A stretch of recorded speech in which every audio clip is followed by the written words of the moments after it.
દક્ષિણ ગુજરાતની જીવાદોરી ગણાતા ઉકાઈ ડેમમાંથી પાણી છોડવામાં આવતા તાપી નદી બંને કાંઠે વહેતી થઈ છે. ડેમની જળ સપાટી તેની ભયજનક સપાટી વટાવી ગઈ છે, જેના કારણે નદીમાં પાણીની આવક વધી છે.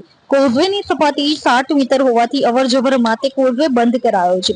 તંત્રએ નદી કિનારાના નીચાણવાળા વિસ્તારો, ખાસ કરીને રાંદેર, સિંગણપોર, કતારગામ અને જહાંગીરપુરા જેવા વિસ્તારોને સાવચેત રહેવા માટેની સૂચના આપી છે.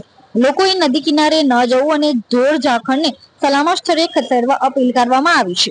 હાલમાં ડેમની સપાટી 345.2 ફૂટ પહોંચી ઉકાઈ ડેમની ભયજનક સપાટી 345 ફૂટ છે, જેની સામે ડેમની સપાટી હાલમાં 345.02 ફૂટ પર પહોંચી ગઈ છે.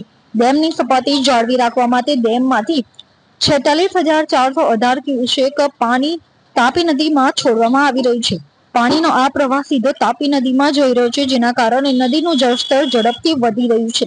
નીચાણવાળા વિસ્તારોમાં લોકોને સાવચેત રહેવા અપીલ કરવામાં આવી છે. જિલ્લામાં વરસાદ અને ઉકાઈ ડેમમાંથી પાણી છોડવાના કારણે સુરતમાં તાપી નદી પર આવેલો નીચાણવાળો કોઝવે પણ તેની મહત્તમ સપાટીએ પહોંચી ગયો છે. હાલમાં કોઝવે પર પાણીની સપાટી 7 મીટર પર નોંધાઈ છે. કોઝવે ખાતેથી પણ 58,600 ક્યુસેક પાણી તાપી નદીમાં આગળ ધપી રહ્યું છે. ડેમનું પાણી અને ઉપરવાસમાંથી આવતું પાણી મળીને તાપી નદીમાં કુલ પ્રવાહમાં વધારો નોંધાયો છે. તંત્ર દ્વારા નદી કિનારાના નીચાણવાળા વિસ્તારો, ખાસ કરીને રાંદેર, સિંગણપોર, કતારગામ અને જહાંગીરપુરા જેવા વિસ્તારોને સાવચેત રહેવા માટે સૂચના આપવામાં આવી છે. લોકોએ નદી કિનારે ન જવું અને ઢોર ઝાખણને સલામત સ્થળે ખસેડવા અપીલ કરવામાં આવી છે.